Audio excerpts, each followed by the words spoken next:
Hey guys, I was going to include this as a piece of Gundam build guide last night, but it ended up being boggled down by the 3.2 update.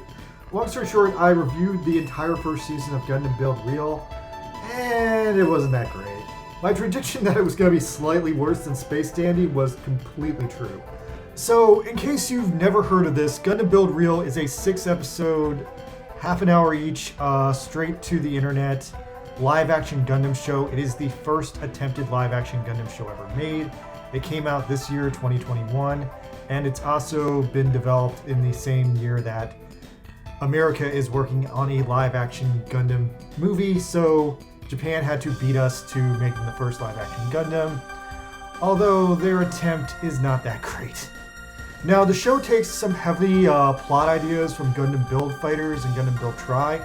I assume it's either set in the same universe or it's like trying to do the same thing. Meaning that there's no war, there's no killing, the Gundams are just expensive plastic models that you buy and then you play a video game with them.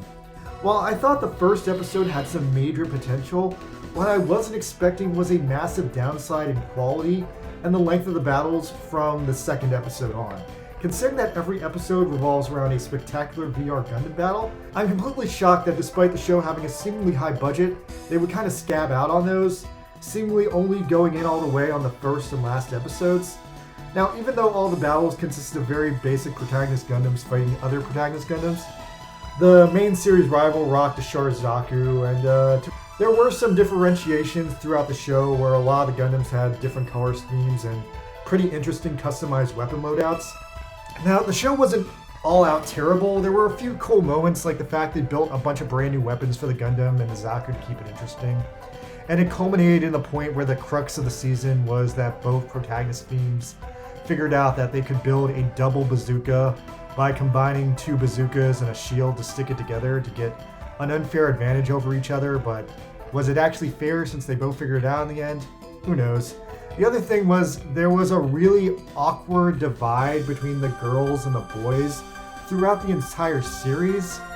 Like, all through the show, there's like this group of girls just hanging out in the same cafe where the boys hang out, but they literally ghost around each other and barely make any contact at all, which absolutely horrifies me that this is where the gender divide in Japan is at by now.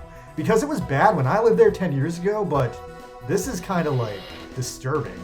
Like, the only time the girls actually make contact with the boys, who again are constantly in the same room as them, is when the girls, in some unexplained shenanigans, destroy the protagonist's RX-78 Gundam, and then they buy them a new one to replace it. But this freaks the protagonist out hard because they need to fix the original one because it has all their like stats saved into it. Anyway, it ends up with the protagonist now having two Gundams. Now, there's also a girl which the main character obviously has a huge crush on. She's cute and all, and he and her go on a few dates, but in the end it looks like he chose Gundam over her, and so she rightfully left him to move to another city. Maybe he's gonna chase after her in season 2. It's a cliffhanger. On a literal cliff. Lastly, there was also an episode focusing on an all-girls MS team. They only fought them in one episode, but they got absolutely zero character development, and they were just kind of there to be there and be like, hey, look at that. Women, aren't they sexy? What? Wait, why? Okay, weird show.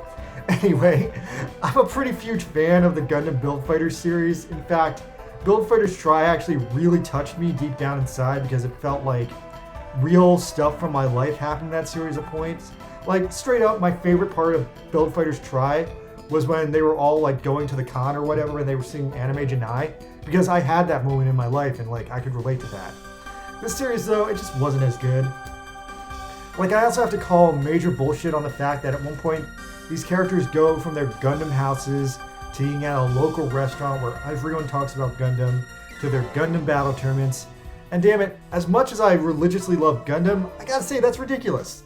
Like, why would a random local restaurant be showing a bunch of 80s Gundam products instead of their food?